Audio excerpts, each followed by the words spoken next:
تو हुजूर से यही पूछा गया, अय्यु दुआ अस्माउ, हुजूर वो कौन सी दुआ है जो बहुत ज्यादा कबूल होती है?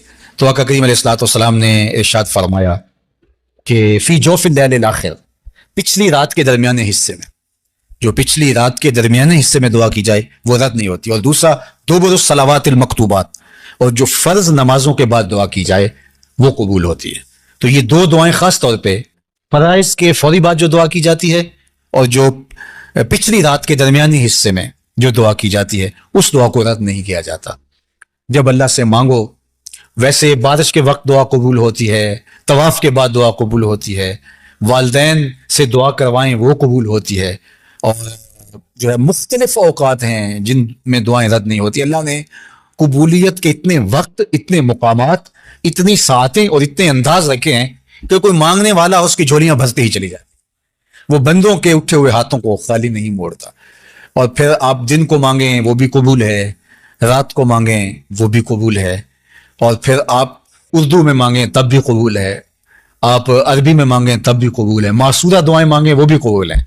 तो वो करीम है, आप जैसे भी इसको मांगें, अपने लहजे में मांगें, अरबी में मांगें, अजमी में मांगें, हिंदी में मांगें, सिंधी में मांगें, इकबाल की तर्ज में मांगें, सादी के अंदाज में मांगें, रूमी के लहजे में मांगें, आप नहीं मांगना आता, खाली हाथ फैला दे, वो बंद लबों की बोलियां भी सुनता है। उससे पुकारे तो सही, उसको अर्ज तो करे, अल्लाह अकबर, वो तो करीम है। जुलेखा रोज यूसुफ मांगती थी रब से और कहती थी मुझे बिछड़ा हुआ यूसुफ मिला दे। अल्लाह अकबर, मुद्दतें हो गई और बुत सामने होता, और बुत को पुकारती और कहती है मेरे सनम, है मेरे बुत, मुझे यूसुफ मिला दे। उम्र बीत गई और वो पत्थर का सनम, वो मिट्टी का मादू, वो लकड़ी का वसन, क्या उसकी फरियाद सुनता। तो खैर उसका एतकाद था, तो वो उसके सामने हाथ फैलाए मांगती। तो एक दिन रात का पिछला पहर था और बुत को सामने रखे हुए, या सनम, या सनमी, या सनमी, है मेरे बुत, है मेरे बुत, मुझे यूसुफ मिला दे। तो रात का पिछला पहर हुआ, नींद का झटका आया, जुबान बल खा गई, या सनमी, या सनमी पुकारते पुकारते कहने लगी या समाधि, या समाधि, या समाधि। अल्लाह अकबर, जुबान पे यही चढ़ गया, या समाधि, या समाधि, या समाधि। आवाज है जिब्रील जल्दी जा, यूसुफ के घोड़े का रुख मोड़ दे, बिछड़ी हुई को यूसुफ मिला दे। मालिक वो तुझे तो नहीं पुकार रही, वो तो बुत को पुकार रही। जुबान बल खा गई है, या सनमी, या सनमी की बुझाए या समाधि, या समाधि। नींद के झटके की वजह से बदल गया है, कहा जैसे भी है ये मुझको पुकारने तो लगी है। इतना अरसा हुआ बुत को पुकारते, उसने कोई जवाब ना दिया। आज जैसे भी इसके लबों पे मेरा नाम तो आया है, मैंने भी जवाब ना दिया, मेरे और बुत में फर्क क्या हुआ? कोई पुकारे तो सही, झोली फैलाए तो सही। तो अपनी हाजतें उसकी दहलीज पे रखें, अपनी जरूरतें उसकी दहलीज पे रखें। हमारे कितने सवाल हैं, कितनी आरजुएं हैं, कितने दिल में पैदा होने वाली तमन्नाएं हैं, अगर दुनिया के सामने रखें, दुनिया मजाक उड़ाए हमारा, लेकिन मालिक के सामने सारी जरूरतें सजदे में रख करके अर्ज करते हैं, वो हमारा मजाक नहीं उड़ाता, बल्कि हमारी जरूरतों की कफालत करता है। इन्नल हलाल बय्यिनुन व इन्नल हराम बय्यिनुन व बैनहुमा उमूर मुश्तबिहात मन वाक़ा फी शुबहात वाक़ा फिल हराम। फरमाया कि हलाल भी वाज़ेह है, हराम भी वाज़ेह है। हलाल और हराम के दरमियान कुछ शुबे वाली चीजें हैं, तो जो शुबे वाली चीजों में पड़ गया गोया वो हराम में पड़ गया। तो हमें शक भी पड़ जाए कि ये गजा हमारी सेहत के लिए मुज़िर हो सकती है, तो हम उसको तर्क कर देते हैं, क्योंकि मुतबादल और बहुत सारी गजाएं मौजूद हैं।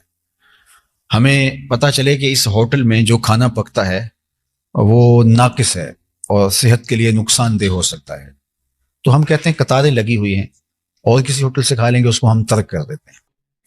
तो इसी तरह हलाल भी बिल्कुल वाज़ेह है और हराम भी बिल्कुल वाज़ेह है, दरमियान में शुबे वाली चीजें। तो जिसने शुबे को तर्क कर दिया और वो उसने अपना दीन बचा लिया, और जिसने शुबे को इख्तियार कर लिया तो गोया उसने अपने आप को हराम में मुब्तला कर लिया। तो इसलिए हमें बहुत मोहतात जिंदगी गुजारने की तलकीन की गई। जो वाज़े हराम है उसको तो हम तर्क करेंगे ही करेंगे, और जो मुश्तबे चीजें हैं जिनमें शुबा है तो उसको भी हमें तर्क करने का कहा गया है। और हम अमली जिंदगी में शरीयत के अलावा बहुत सारे उमूर में ऐसा करते हैं कि जिस चीज में शुबा पड़ जाए तो उस चीज को हम छोड़ देते हैं कि हम सेहत का नुकसान नहीं कर सकते, तो हम दीन का नुकसान भी नहीं कर सकते। तो इसलिए बहुत सारी चीजें हैं कि उसमें हमारे लिए बहुत ऐसी चीजें होती हैं कि जो हमें शुबे में मुब्तला कर देती। तो اگر ہم پھنس گئے ہیں، کوئی مجبوری ہے، وہ تو ایک امر آخر ہے، لیکن ہمارے پاس اور بھی بہت سارے آپشن موجود ہیں، تو ہمیں اس میں کبھی بھی کسی صورت کے اندر بھی نہیں جانا چاہیے۔ اور صحابہ کی زندگیاں اس احتیاط سے بھری ہوئی تھی کہ وہ اس امکان سے بھی کہ اس میں کچھ ہو سکتا ہے چیزیں ترک کر دیا کرتے تھے۔ تو اس لیے ہمیں بڑا واضح طور پہ اور بہت دو ٹوک اس کے بارے میں حضور کے اس فرمان سے رہنمائی ملی ہے کہ دیکھو یہ بھی واضح ہے کہ یہ حلال ہے، یہ بھی واضح ہے کہ یہ حرام ہے، یہ درمیان میں کچھ چیزیں ہیں۔ تو لوگ چکنی چپڑی باتوں سے ان کو ثابت بھی کرنے کی کوشش کریں گے، جس طرح قرب قیامت کا فتنہ بتایا گیا کہ سود اگر کسی تک نہ پہنچا تو اس کا دھواں ضرور پہنچے گا، یعنی کسی نہ کسی طریقے سے ہمارے اندر وہ چیز داخل کر دی جائے گی، اور ظاہر ہے کہ فتوے بھی اس پر موجود ہوں گے اور آراء بھی موجود ہوں گی۔ تو اس حوالے سے ہمیں محتاط زندگی اختیار کرنے کی تلقین کی گئی ہے۔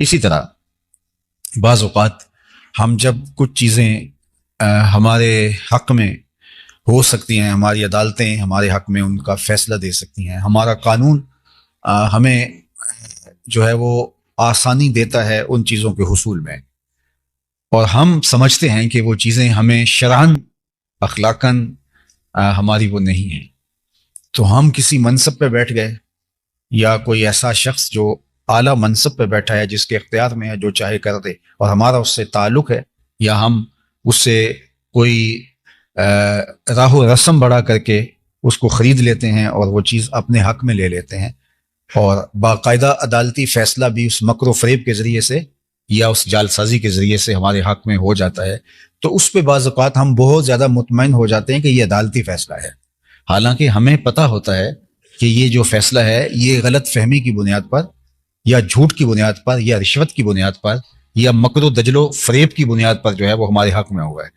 حقیقت حال ہماری آنکھوں کے سامنے روشن ہوتی ہے اور واضح ہوتی ہے۔